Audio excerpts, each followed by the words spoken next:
Give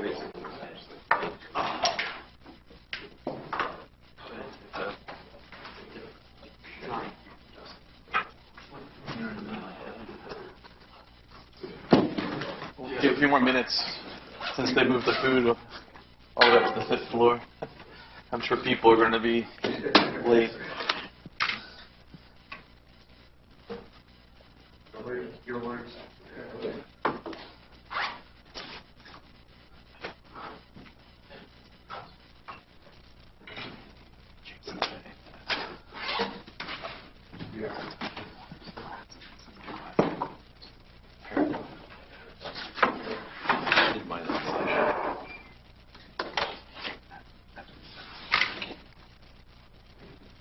Set up.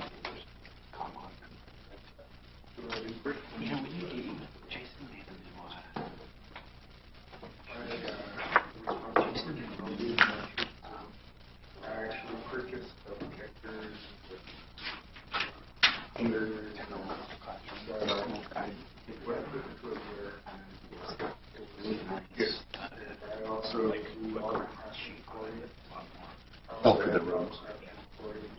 Yeah. I get a call. I want to get them laminated.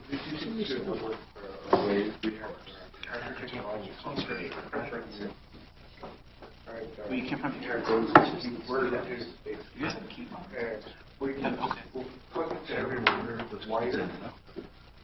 Oh, like after the rooms are set up? Oh, so you've never had them? There's probably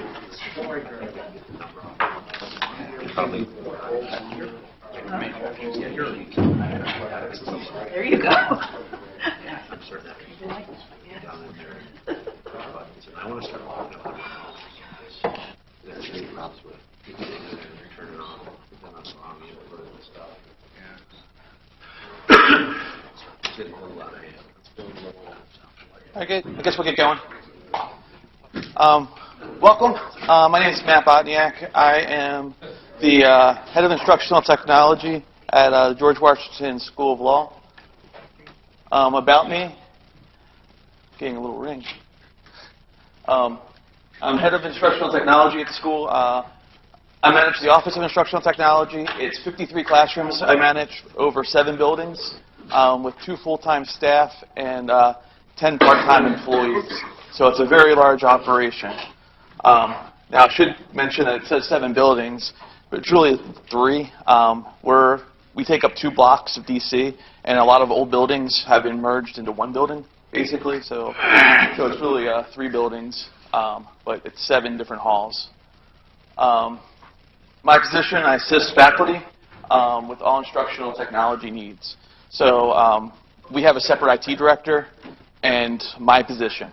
The IT director and I work hand in hand with a lot of innovations, but we are 2 separate entities. However, I use the law school's budget, not the library's budget, for any of the technology purchases. I also serve as an IT support for the librarians. This kind of is a holdout from prior to the formation of the Office of Instructional Technology. And I also oversee the creation of any academic material for faculty and staff of the law school.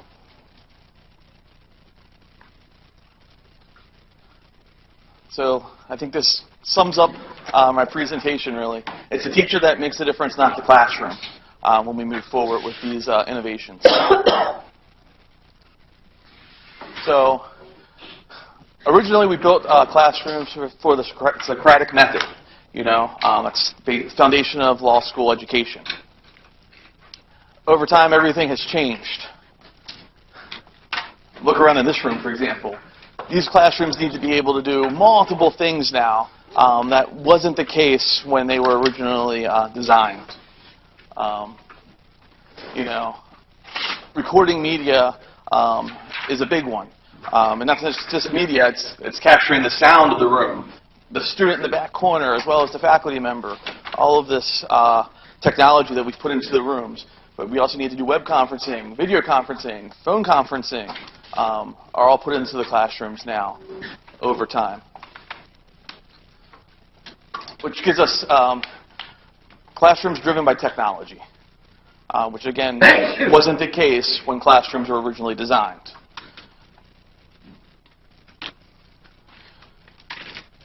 Technology removes walls, and this is kind of one of my focus points at GW is we need to consider this line. You know, we have to think of wall-less classrooms.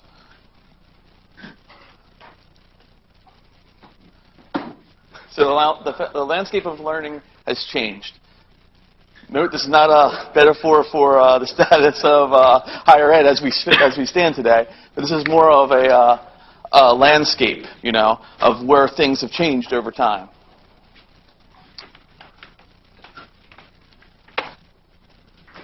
So we deliver courses differently now. So I came up with the traditional delivery and online delivery. There's different terms for online. You can call it modern delivery. You can call it technology driven delivery. But there's two different types of delivery methods that we really need to consider moving forward.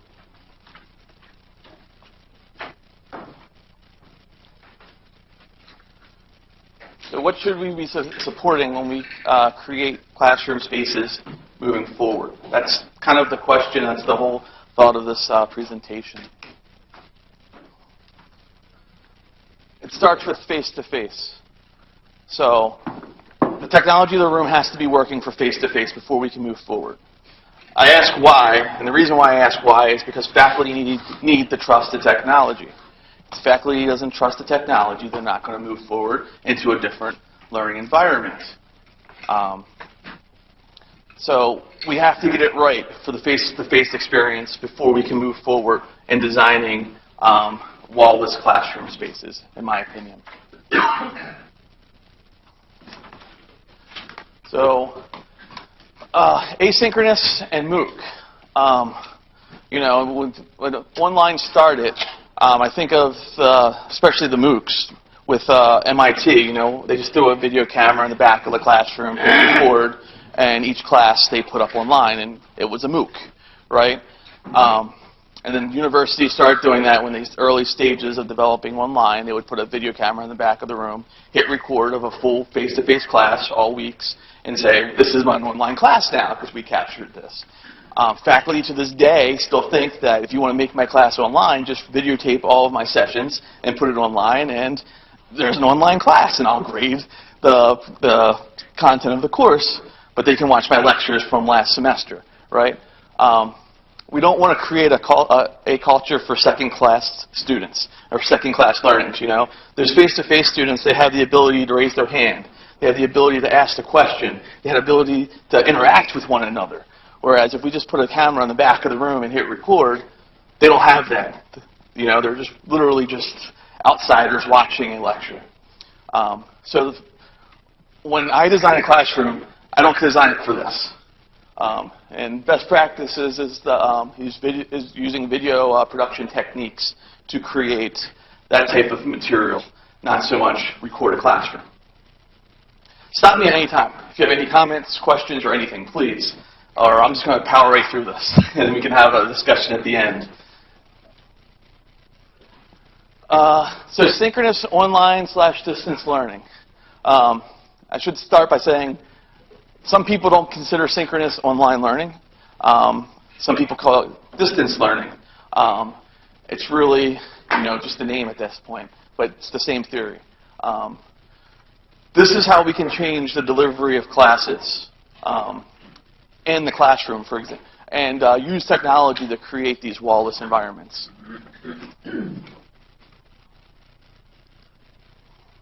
So key points.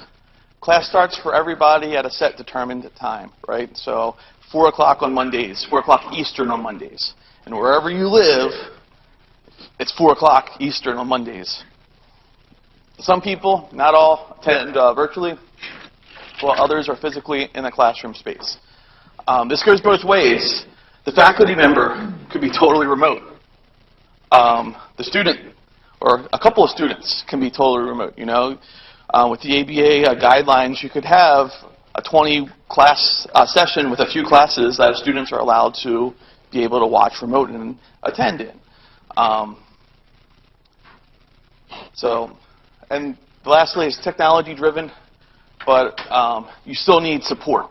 You need on-the-ground support for this. Not so much for the people remote, but for in the classroom.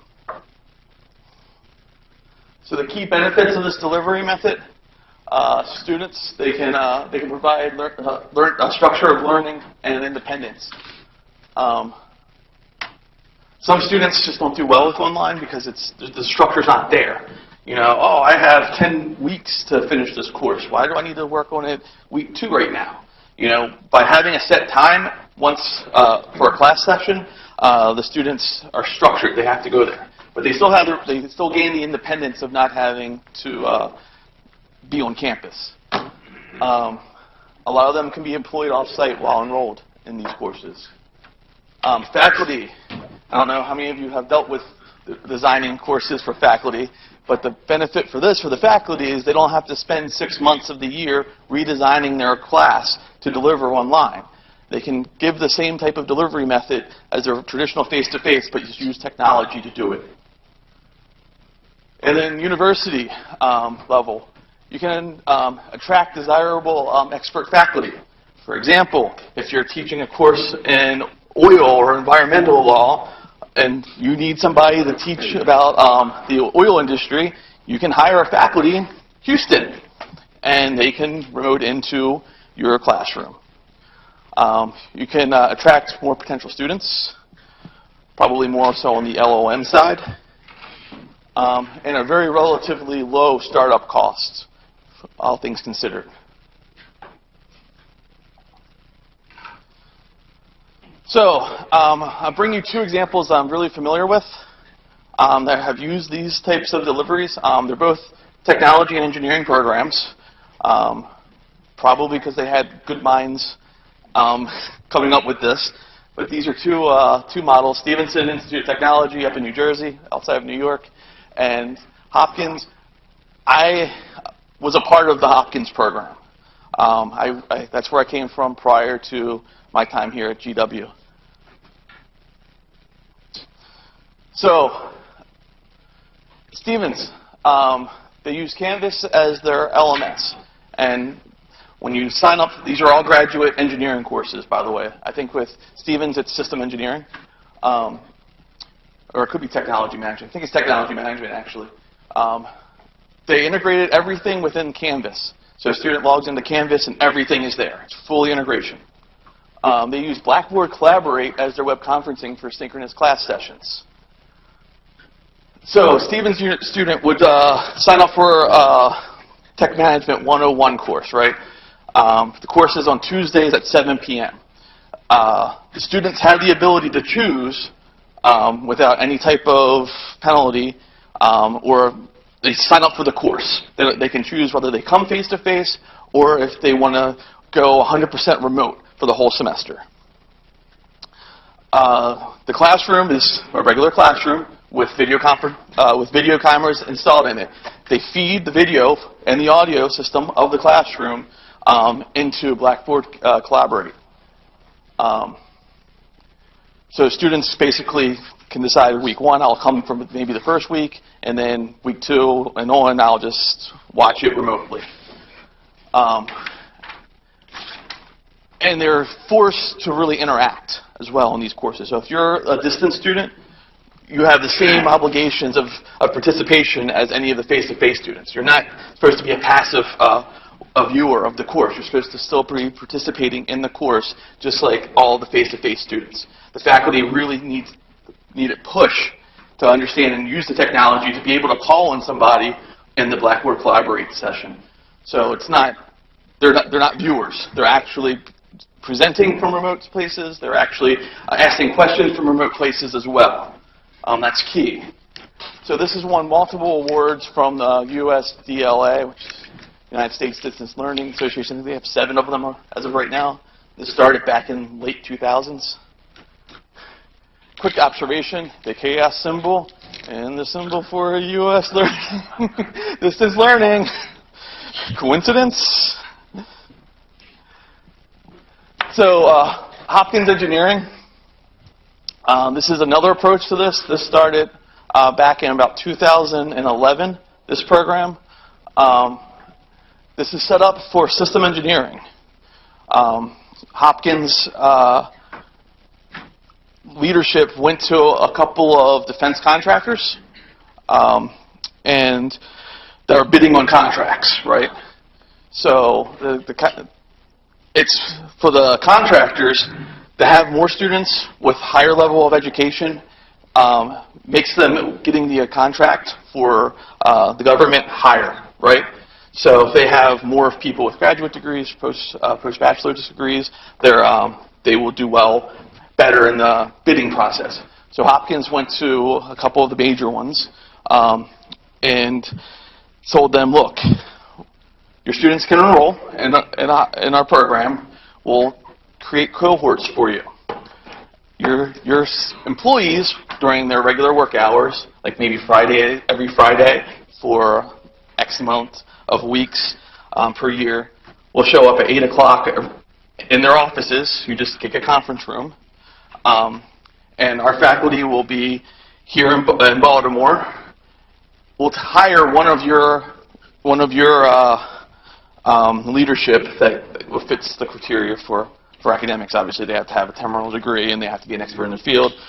We'll hire them, and they will then, with the curriculum, will then add an extra hour of class time for that faculty member to tie in what the Hopkins instructors went over for our company's business practices. So it could be missile design, right? Hopkins will say, these are the fuels that you need to make missiles work. And then at the end of their lecture, there'll be a 1-hour lecture with the company's faculty member saying, all right, these are the fuels that we use in our missiles, and this is how it ties to what you just learned from our Hopkins faculty.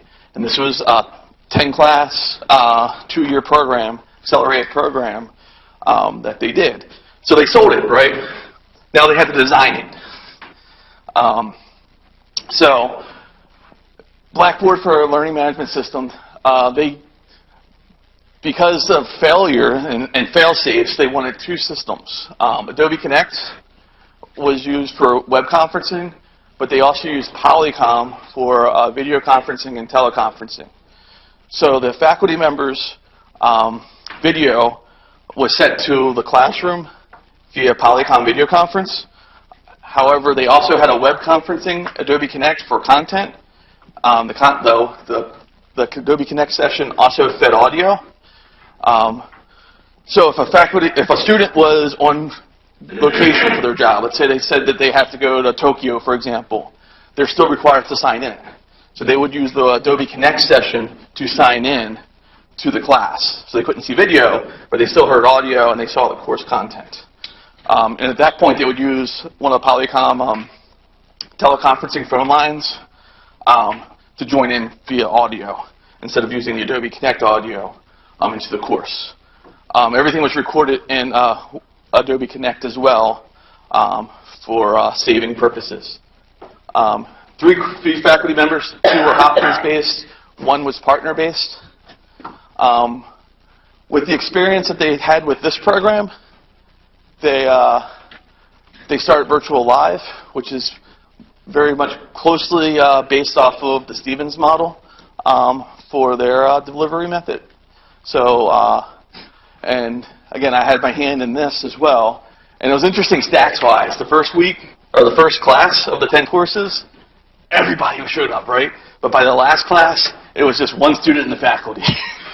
It was like a big wave of change. Everybody wanted to be on site for the first few classes, but once they got more and more comfortable with the program and how it worked, they were okay watching remotely and participating remotely as like a remote classroom with the faculty. So technology needs. You need some type of web conferencing tool. This could be Cisco's WebEx. This could be Adobe Connect. Zoom. A lot of people like Zoom. It's fairly affordable and it's pretty easy to use. Integrated web conferencing into the AV system. So this is the catch, right? This is kind of the carrot here. Somehow you have to tie your AV system into these technologies to deliver. in order for it to be effective. I mean, yes, you could use webcams and laptops around the room, but I think that students are going to want better quality audio and video to be more interactive with this type of delivery method. And phone conference line. It's optional. I highly recommend it. Everybody knows how to dial a phone, and phones never die. Audio on a phone is a lot more, what's the word I'm looking for, consistent than digital audio through WebEx or Adobe Connect or Zoom. So if audio is important in learning, right? So I recommend always having a phone conferencing line available. So other resources to consider: a second instructor.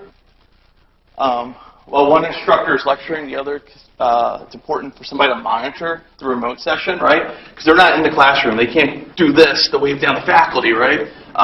So there has to be some type of method for the remote person to wave their hand and break the lecture, right? And this is where that second person is key. My third bullet point here, so it doesn't have to be a faculty member, it could be a TA, or you could just name a student, like each week, change it around, right? So somebody is monitoring the class session to be able to raise the control of who's raising their hands and break the faculty member at the appropriate time. And that's the second point. And on the technology side, right? There has to be some type of classroom support. Just like I mentioned earlier in my presentation, right, the faculty need to trust the technology. This goes back to that point, right? If the technology doesn't work or the faculty are having problems with the technology, they're not going to want to do this. Equally, the students. Why am I going to log on if it's broke all the time, you know? They want to make sure it goes through smooth without any issues. And having a support person here so they can trust the technology and provide immediate support is key. I should say that if you're remote, you're kind of on an island. It's not really in my opinion, it's not really the school's the job to provide technical support to somebody who's off-site. I think that there's the set requirements that, you know, whatever system you're using, whether it's Cisco, WebEx, Adobe Connect, or Zoom, it's up to them to figure out the technology to that side for their own system. But for immediate support in the classroom with the faculty, to hold the faculty's hand, you need to have some type of support. So lights, camera, action. Before the start of each class, you know, classroom web conference session sign on early. You don't want the students to sign on 5 minutes before class and see nobody signed on yet. Again, trust. They need the trust here. So sign on early so they pop in. Faculty have to upload their content ahead of time. Again, this is more so for them to be comfortable to teaching like it is face-to-face, right? If they have their slides up before the start of the class, they should have the slides up in the session before the start of the session, right? It's the same type of theory here. So upload everything, and with this type of technology, you know, they could upload their whole course before the course even starts, day one. All the slides could be already uploaded into whatever system they're using. The remote attendees should have the URL ahead of time, either via email or learning management system. Obviously, learning management system is easiest. And it's also important to set rules for students. Rules like, do they use video cameras or web cameras or not? Some faculty absolutely want to see video of their students. It could be as simple as, I just want to make sure that they're not logging on and walking away from the computer, you know? And again, good technique with the faculty to get them to ask questions to the far side, just like if they were in face-to-face class, will solve a lot of those fears of the faculty. So set rules here. So I'm going to go over some of the stuff that we're using here at GW. So a little bit of history. I came on board about 2.5 years ago to GW. As I mentioned earlier, I came from Hopkins Engineering. Prior to the creation of the Office of Instructional Technology, very much designed, old school design in the classrooms with technology, traditional. Heavy investment in Cisco endpoints. I think we had 50 of them installed, one practically in every classroom. So heavy investment there. When I came on board, these are 4 things that I really focused on, and I'm still focusing on. Reworking the lecture capture systems, which is a project that's going on right now for me. This ties to number 2, getting away from tape. I don't want faculty bringing DVDs to classrooms or VHS to the classrooms. We need to think about technology in a different way. We want to, if they have a clip of a DVD that they always use, let's embed it into the PowerPoints.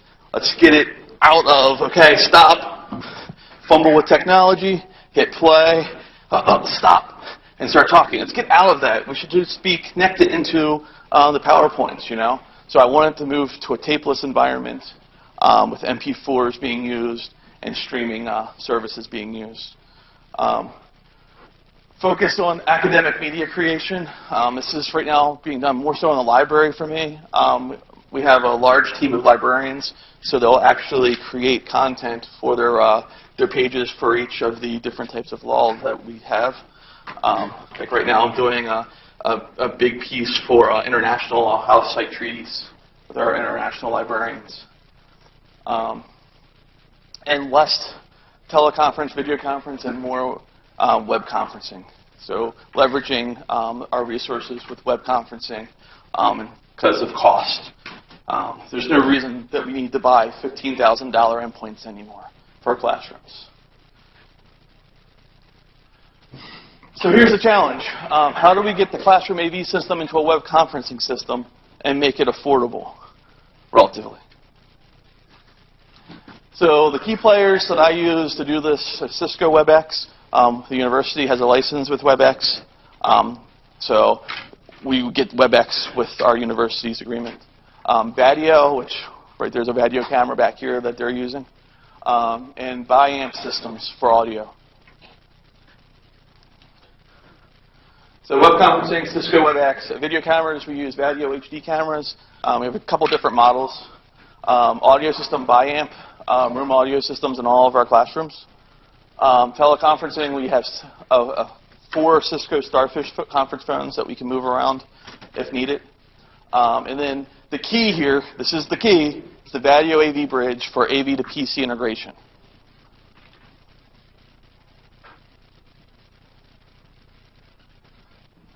Nothing but for the best for Cali. So I drew this up this week, right? So this is the basic flow of our systems in our rooms right now that I've designed. Now, it's a lot bigger than this, but this is basically the flow chart for the AV to do this. So, room camera, it feeds into the AV bridge.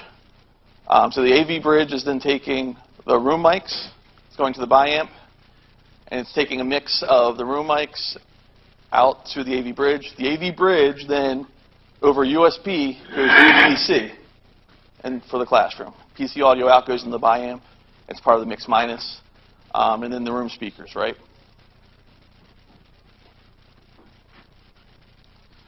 So WebEx is running on the classroom computer. The AV bridge appears as a webcam to the classroom computer. That's the key right there. So your video from your HD camera in the classroom is showing up to WebEx as a webcam. Just like if you put a $100 webcam on top of your computer. The bi-amp does a mix minus to prevent feedback and provide good audio to the far side.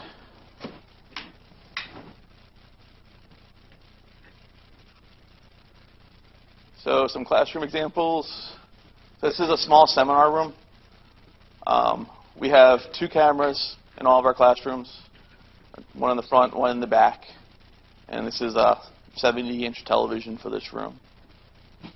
And then this is one of our large halls. This holds 125 roughly. So one projector. Again, 2 video cameras in the back. The reason why we have 2, they're switchable on our computer, our AV system. So depending on the need, which camera could be feeding the AV bridge. And the rack, right there is what the AV bridge looks like. It's one single 19-inch rack unit. It has video inputs, audio outputs. So you can do a mix-minus with it. So how we're using it, we're really not using this technology fully in academics. There's only a little bit that we're using it for right now. Field placement program is really our only true distance learning course that we provide to our students at GW currently. We offer 3-star courses that are going on right now: drafting of judges, public interest, and government learning. Students are interns, so they're working roughly 40 hours a week while doing these internships. They have one face-to-face orientation the week of finals, basically. And then after that, there's 8 synchronous distance sessions. Sessions are once a week for 6 to 9:05. It's only one instructor, and keep enrollments below. So it's an average of 5 students, sometimes a little bit more, sometimes less. But we keep enrollments below for this, and it's paper course. So faculty are all on site, and then the students have the ability to either be remote or on site, depending on where their internship is. If they're doing a government procurement internship, obviously the GSA is 2 blocks from our campus, so they would come on site. However, others, they could be wherever in the country. Other uses of technology, so this is more of an organizational thing here. Live streaming of large faculty events. We do that a lot. A lot of people use our space, and there's some stuff that we do WebEx. We provide WebEx links for organizations that our faculty members are tied to, and they'll use our technology to do some type of collaboration event out of one of our large classroom halls. Internal staff and faculty meetings. I work from home 1 day a week. I still attend all of my meetings using this technology. Other people in the law school are the same. They work from home or they travel. They're still attending their meetings using this technology. And in the Cali, if you're part of the distance learning working group, we use almost all of the meetings have gone through our WebEx. So, by the way, that meeting is after this one. Do you want to join the group? So, moving forward, building onto this design, robotic camera systems. 5 years ago, they were a joke. I saw them at different conferences, and the technology wasn't there. They were jerky. They couldn't follow people well. They've gotten a lot better over the last couple years. Vadio came out and gave me a big demo of their Robotic, which did really well. It shocked me. And the other big one here is the Cisco speaker track, where it uses speaker recognition and audio to zoom on the person talking in a classroom. Both of them are amazing technology. The Cisco is rather expensive. The Vadio is a lot more affordable. A lot more affordable. Things you should have on your radar. Cisco Spark. So WebEx can be daunting for faculty members. There's a lot of buttons, a lot of functions, right? So Spark is Cisco's new technology, kind of designed to take on Zoom, which is a lot more user-friendly.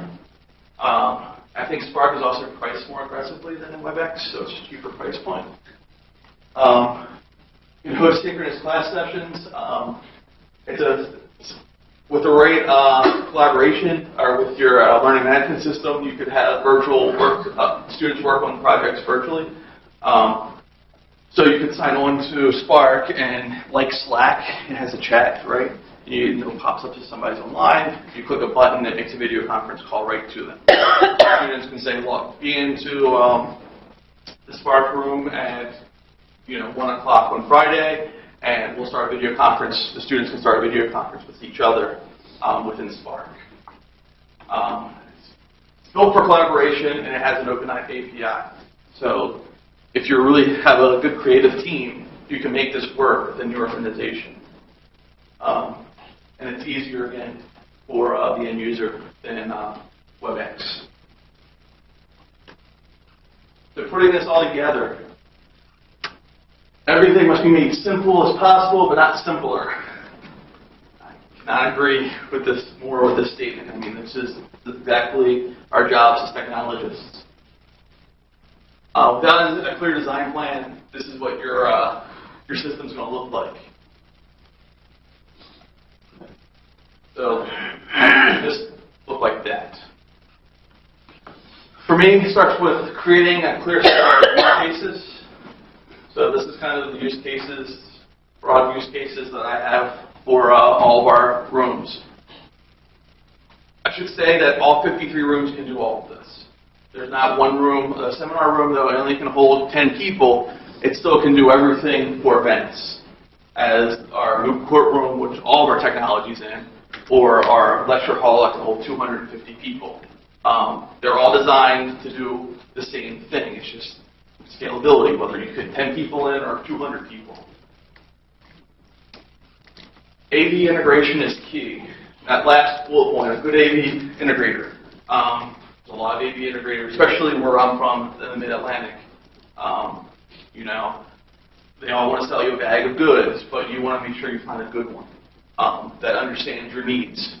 And that's key, to understand your needs, because my needs are different than your needs, right? And AV integrators, a lot of them like to copy and paste. I did this for this person, so I'm going to give you the same thing. Well, it might not be what you really need with your organization. A couple of highlights. All of our classrooms have easy controls on the podium. I blur it down as much as I can for our faculty. I mean, literally, power, input, and start projector. That's basically all the faculty members really need to do to start the AV system. There's room audio, you can turn off the audio, you can blank the screen. Really simple stuff. Key with us is we have this running our back end. So this is the Office of Instructional Technology, the actual physical office.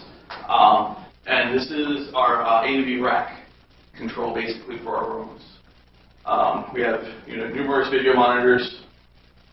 We have a computer here that's pretty much just for emails, and we're logging into anything from like MyLaw or to our video posting solution. That's our brains for our AMX system, the digital system for all of our inputs and outputs throughout the whole 7 buildings. We still have VCRs, a ton of video endpoints that we're looking to sell up here. And this is an old analog switching system, which is on its way out. And I just want to highlight here our hotline phone. All 53 classrooms have a phone that faculty just walk up and pick up, and it automatically rings. So that's key. If there's a problem, they just pick up. We preach day one in all of our orientations. If you ever have any issues, just pick up the phone. So automatically call. We know it lights up a room on the phone, and we know what they're calling from. And then we have a touch screen that can log into all 53 classrooms, and we can control the controls of all the classrooms. So 9 times out of 10, if they pick up the phone, my laptop's not showing up on the projector. We touch what building they're in, what room they're in that building, and the controls for the podium pop up here that we can remote in and fix. That's the only way we can survive with a staff of 2 full-timers and 10 part-timers. We can't run to all of our classrooms. I mean, at any given time, our classrooms we're 50 classes are going on in the morning and our during regular session. We could not run to all of them. So this is the key for us to keep our classrooms going. That's my presentation. Questions? I went through this very quickly. It's probably a lot. Is anybody familiar with the AV bridges? From Badio? Yeah, we have them. You have them? What's your experience? You like them? They're awesome. Yeah, we ended up putting them in all of our classrooms. We had initially a few years ago only 4 or 5, and then just ended up doing the rest. Yeah, likewise. When I got the first demo unit in, I'm like, I'm putting this on all of our. I mean, this is going to change. Yeah, I mean, it's for us, just the ability to do just video conferencing like that quickly. Now, we still have a couple of Cisco endpoints that we still use. We're only using them mainly for interviews through, courthouses across the country. That's the only thing that we're really doing with video conferencing now. We got rid of our ISDN lines, so we're just literally over IP. And the only reason why we have them is for interviews for their career services office. The faculty in the rooms have to kick off the video conference, or do you do WebEx? that remotely for them? Can you help control it for them? We will send somebody down there in hopes to train the faculty.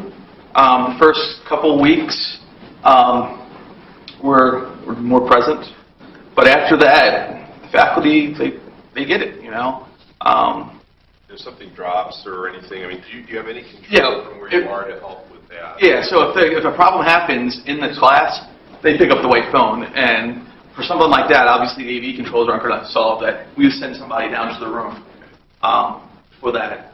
So yes, and that's the key, have somebody, technical support on site. And that's one of the reasons that we've kept the endpoints in some of the rooms where we have, the need to be able to manage it remotely for the faculty. And we have a couple of classrooms in Chicago. We're in South Bend, and we can completely control that room without. They just have to get in the door. Yep. And we control all of that. So that's why the Hopkins model, why we use video endpoints, was that reason. Yeah. There, I'd like to go to this, at some point, but it's just not quite where I need it to be for some of those situations. Yeah, I mean, the key is audio. You always have to have audio. And again, back to faculty trust. The faculty has to trust the technology. If you have a bad experience, that could sour their trust factor for this type of delivery.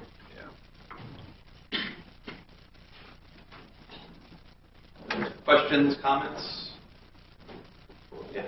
What's the model of the AV bridge? I just looked up online real quickly, and there's a few of them. Do you have experience with? We just use the base model. I think it's $2,300 is the price that we use. Okay. We don't use anything really that complicated. I mean, our AV system feeds the audio and video in, so our AV system will have multiple video inputs and outputs.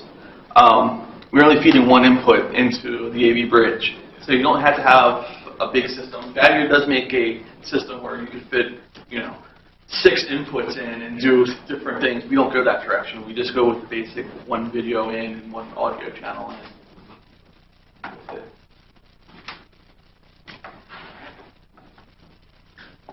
Cool.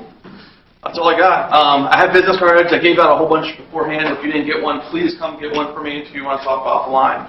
I'm always available. Other than that, have a good day.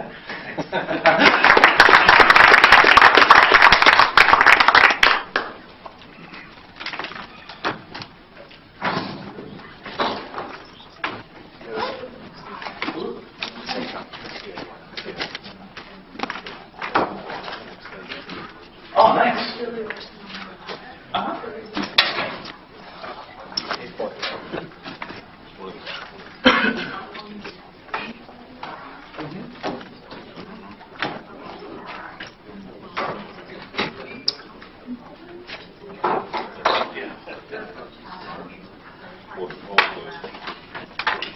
Those are given out, right? Yeah.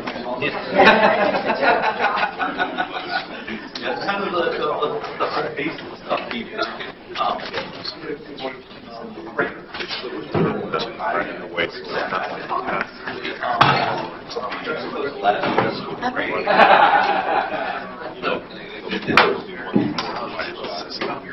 Yeah.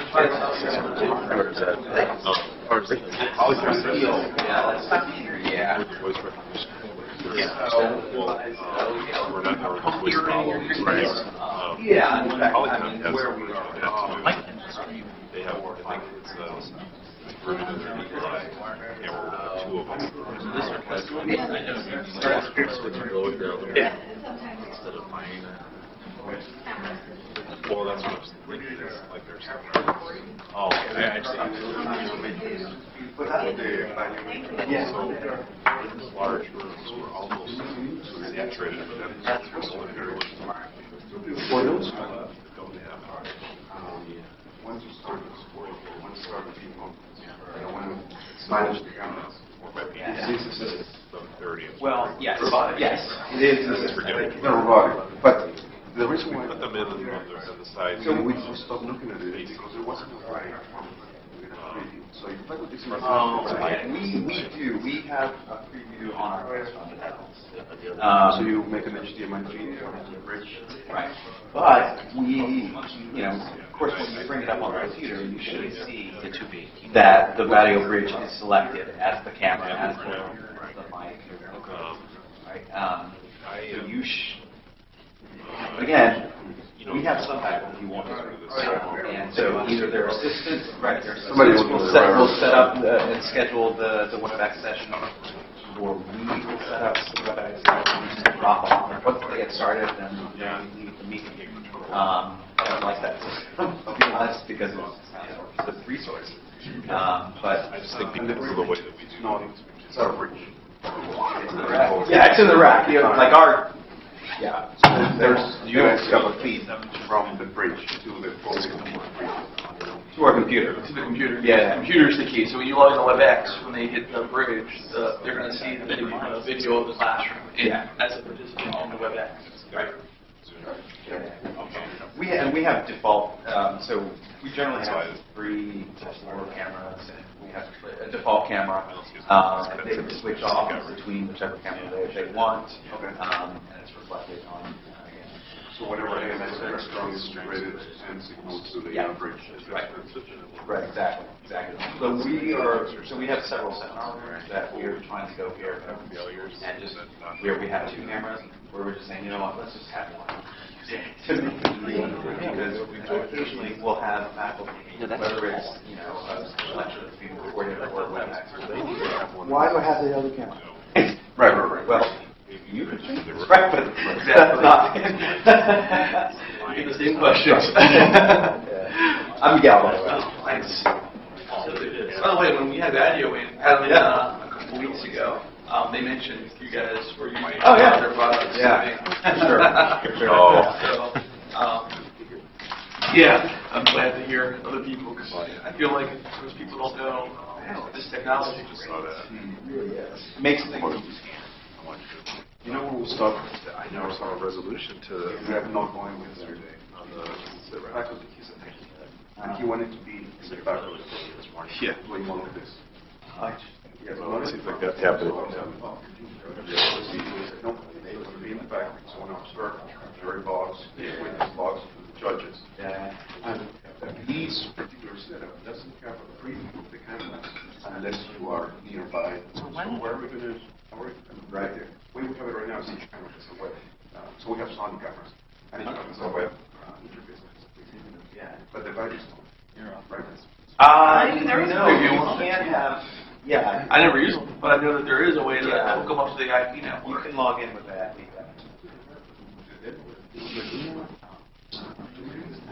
Yeah, they all can do it now. Now, you have to have it hooked up. Like, we don't have any of our cameras hooked up. We don't either because we just don't want them on the network. Yep, too many devices. Other issues, right? Yeah, too many devices. It starts adding on to your digital. Yeah, for sure. But yeah, absolutely. All right. Thanks. Absolutely. Pleasure.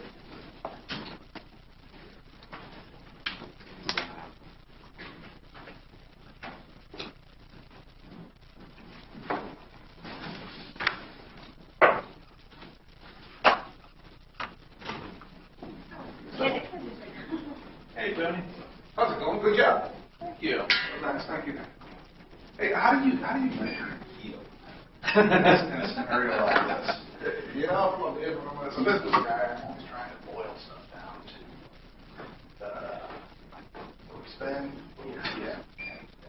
You know, I think it's So in my position, I'm sure other people like me are in the same position. Whatever the faculty want, they get. so you really, they're running the show. They feel they need this job. The realm of cost, right? Right. So I think the beauty of the value and the reason why it was an easy decision to go with the value was price point. I could have a value installed by an integrator for $2,500, fully working in a room fairly quickly. And $2,500, you know, grand scheme of the law school budget is, you know, so adding the ability to do that for that price makes sense. So you were just, it was a differential between, they were spending this, and we're spending this. So we know that it's not the fault of it. Yeah, and the video conferencing, like I say, means there's inflation of $15,000, or so it starts adding up when you can be able to do WebEx or, you know, practically nothing with this type of technology. Do you know how many WebExes are done per semester? How many students are there? You know that. That could be all. There is measurable. Yeah. That could be measurable. Yeah, that number has never been asked for that number, and I would imagine that at least currently that number is fairly low. But I think that number is going to rise when online really takes off in legal education, which is still working. Do you think that is the drag a combination of usability and cost, or do you think it's just more usability? I think it's more usability. And it's also the faculty are driving this for the law school. You have to have faculty teach online, obviously. But in many cases, you know, that you have to do as well as Duke has definitely just having, you know, a support staff. You know, I have part-time, full-timers that can serve there 7 days a week for 16 hours a day. Many schools don't have that ability. And the focus of that staff is to make it correct, right? It's to make sure there's no friction incurred. Trust. That's why I got trust. So they can trust you. Yes. And you make sure that you trust the technology, so they can say, all right, this will work. I'm not afraid to try. Back to the line you're talking about. Before you were in district, they're talking about that. Safety, try. So you see it from one students tries this thing. That's not a safe place. Correct. Yeah, but the problem is there are 20 other people. Yeah, so I think that's one of the factors in play here is staffing, support this new type of technology, and you know, the faculty taking that jump into this environment. And it's a jump. You can say you can't just put a video camera in a room and hit record and say you have an online program. Right. Students expect more. Yeah. So they need to be able to make the jump to create content for an online course and create the new delivery of their course they will teach for numerous years. And then technology. Yeah, I'm a little bit late, but does this ever get used? Blizzard situation. Georgetown did this with 4 years ago, where students were told that they had to use Zoom to go to all their classes because the campus was closed. Yeah. So, yes. From what I understand, it worked well at Georgetown. We haven't implemented it yet for that type of delivery. There's been talks, but we haven't done that yet, where we signed up WebEx for each class. As you know, you and Mike are in discussions about stuff like that. But yeah, that's another option. I know Hopkins engineering, yes. Every class has assigned a Zoom room, and if there was a blizzard, they will just go to the class and do it that way. The faculty member really use the phone in their house. Touch phones, they always work. And the class audio is on my phone. delivered. 5 o'clock in the morning. No, that's because Yeah, but the meeting that I just missed, it was 3 p.m., so it's still wrong. Yeah, right. So for us, even right? I heard from somebody, we just had a conference, there are calls. so the problem also too, I'm gonna go to one of that. is the university In a foreign place. Oh, you mean like? Well, this year, this year it's in, why not? Also what that It's in Vienna? No. Why not? No. Come on. university. Don't even ask. Correct. No. It'd have to be something really freaking magic to make that hardware being integrated. I would get those. Like that happens. Cost. There's a one-time cost that you might capitalize on. Something like this, we expect a lot. Yeah, I expected 10 years, I would imagine. We're having a lot of patches. Then we can look at Before that, it was probably 15 years. That's how many years. I had a lot of them. We went these 5 years. 10 years. Yeah. There's going to be costs. You have to replace power packs and stuff over time. Even the rooms that we just renovated 2 years ago. No, it's enough. So, National has.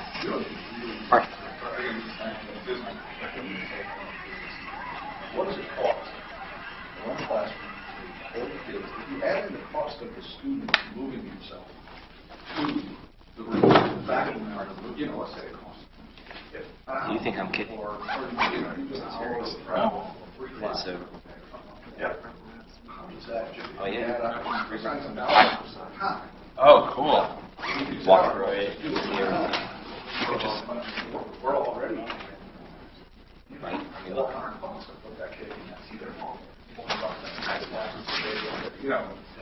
Everyone I know that goes national, I say, Work go this there. stuff.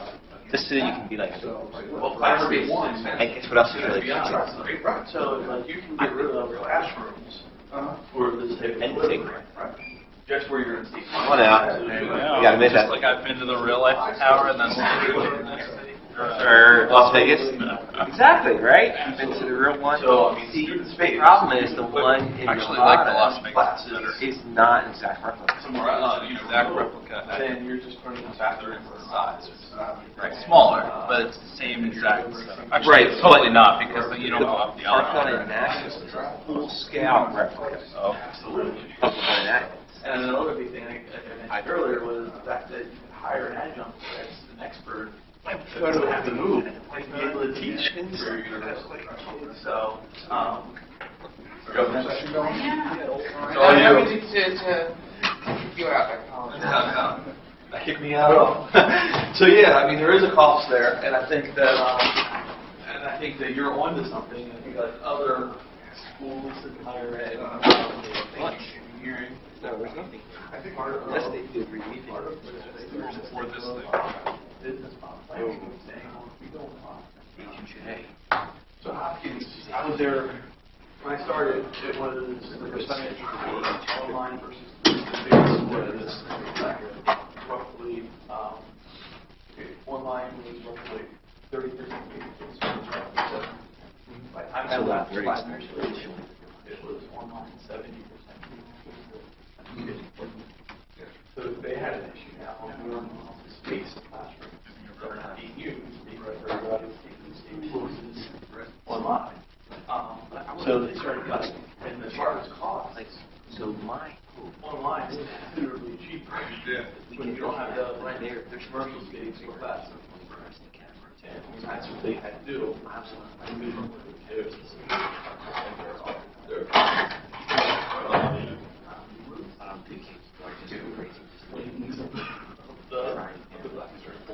And that's it, and that's it. Cost conscious. Now, law schools have become very cost conscious, but so often they will. It's not. chair right now. Absolutely. Right. But in law school,